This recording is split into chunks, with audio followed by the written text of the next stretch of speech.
just, yeah, can you see well? Yeah. Good morning and guten Morgen to German and Austrian. Yeah, thank you for having me. It's a great honor for me to have an opportunity to present in this meaningful workshop. I will start my presentation by introducing myself. My name is Miseong. I work at Hansalim Research Institute, which is, yeah, he says. Even though, yeah, I have a, yeah. Now let's get it started. Yeah. Yeah, some of you might have read the title or abstract of my paper in the workshop promotion material, which was about collective transformation, transformative learning. Today, I will present to you part of the theory, but not all of it. I'd like to talk with you more about practical part. If you have a special interest in the theory, please contact me later. Contents. In this presentation, I will start by a brief introduction of the Hansalim cooperatives, but I will skip the contents that our President Kwon has already mentioned. Then I will spend some time addressing the reasons and motivations behind Hansalim's development over nearly 4 decades. I have categorized these as philosophy, economy, and governance.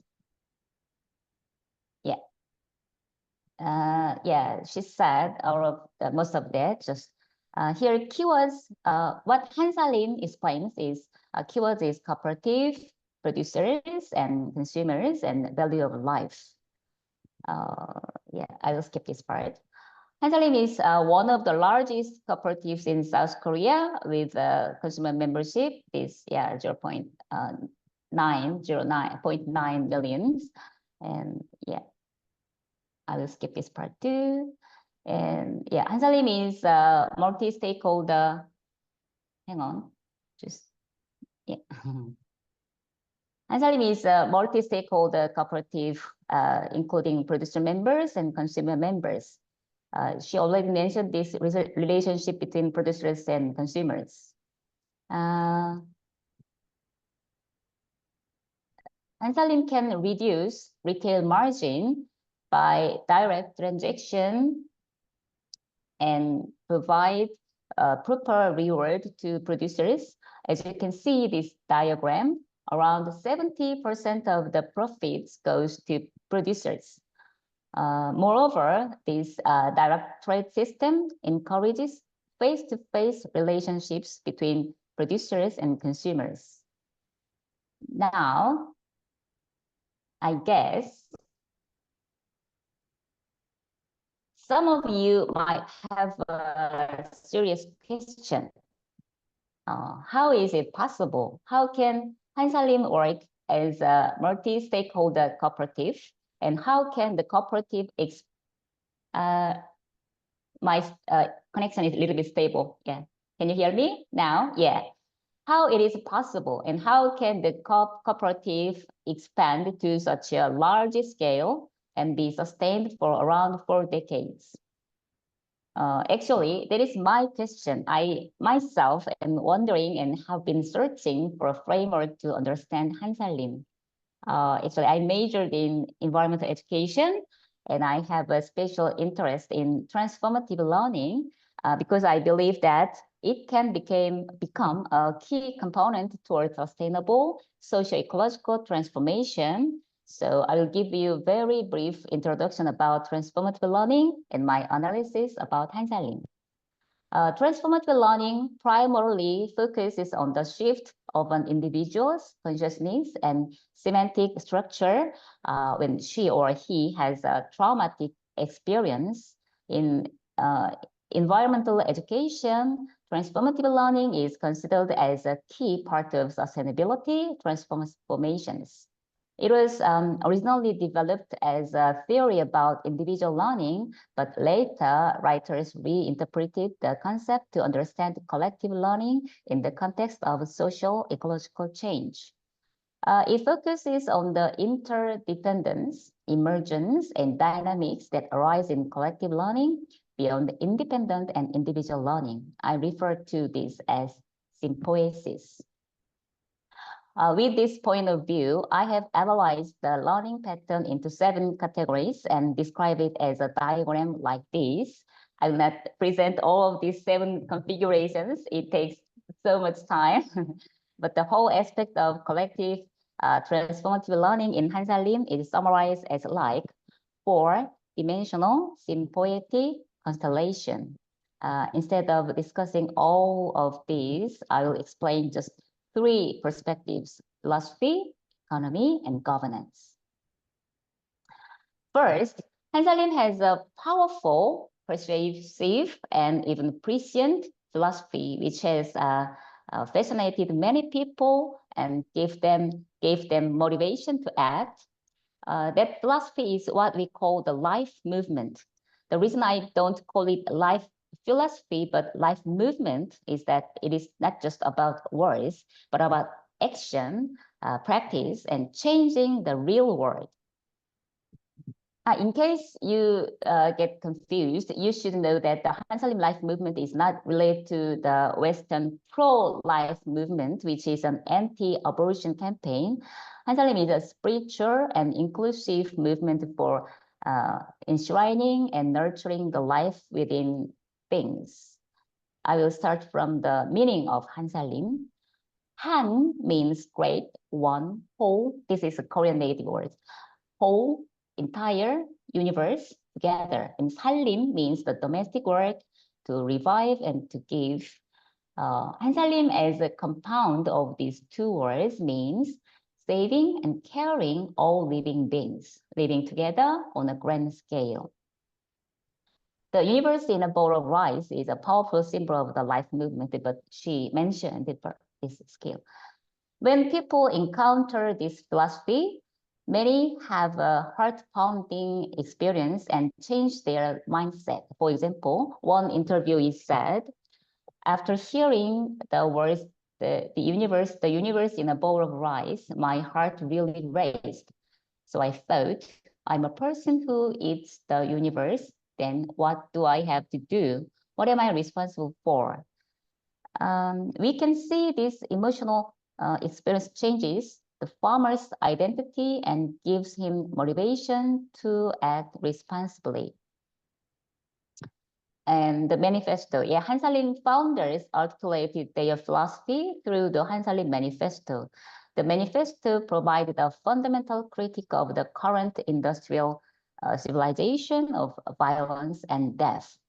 The manifesto emphasizes the interconnectedness and interdependence of all lives. The core idea of the life movement is a civilizational transformation toward an ecological and life-centered society. However, the manifesto contains philosophical contents with difficult, very philosophical words. Early members found it difficult to spread the principles to the public. Thus, they studied and rewrote a summary of the manifesto.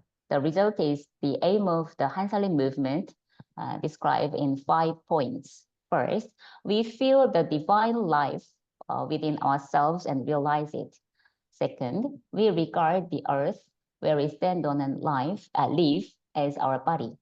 Third, we regard the local neighbors, producers, and consumers as our family. Fourth, we ought to take responsibility for the ecosystem as a member of the life of the universe. Fifth, for the life of living together, it starts from me. In interviews, significant members reported that their views on food, agriculture, and nature has changed. For example, the last one, we should start a life movement from the soil. Farmers are most important. Hansalim people have a special culture to revere farmers, and farmers themselves tend to have high pride in their organic farming. Second, they create alternative and realistic economic systems. Hansalim people use a unique language which expressed their orientation to manage business for value and use, not for profit. profit. Yeah, somebody asked about it. They use the term product instead of commodity, supply instead of sell, and use instead of buy. Hansalim holds an annual rice price decision meeting, which is very unique. One of the Hansalim members said that the meeting is the best illustration of what Hansalim is like. Producers and consumers gather to discuss and determine the production volume and price of the upcoming year's rice products at the meeting. This is beyond imagination in a market economy. Hansalim people invented some systems to realize these values in reality, such as prior production commitment system or the community's transaction system. The prior production commitment system is that each farmer is allocated a predetermined production volume for the following year and supplies through Hansalim distribution center. From the standpoint of the farmers, relatively high production cost can be stably compensated without needing to enter market competition. And communities transaction is a system where farmers produce, supply, and make decisions at the community level rather than individual farmers. And third, deliberate and ecological democratic governance. As a cooperative, Hansalim practices one person, one vote democracy when making decisions. Cooperative members are the owners. All the policies and the business matters are decided in the board of directors meeting, which consists of the representative of the members. One of the former executive directors said that democracy is giving a voice to those who do not have one. His statement comes in the context of ecological democracy, in which we should guarantee the rights of non-human beings. However, as you might expect, all these democratic processes are not smooth. As the number of members increases, the interest of stakeholders become more diverse, making the decision-making processes more complicated and time-consuming.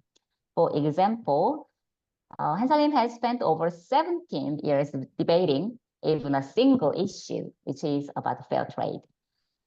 Additionally, there are countless issues of contention.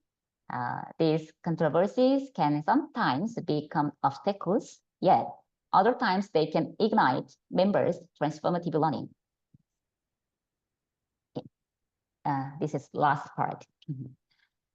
Someone might focus on Hansalim's achievement and call it a success.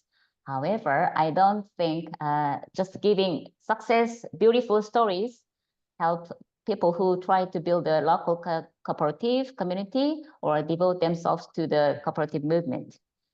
Hansalim has more concerns and worries than I could mention in this slide.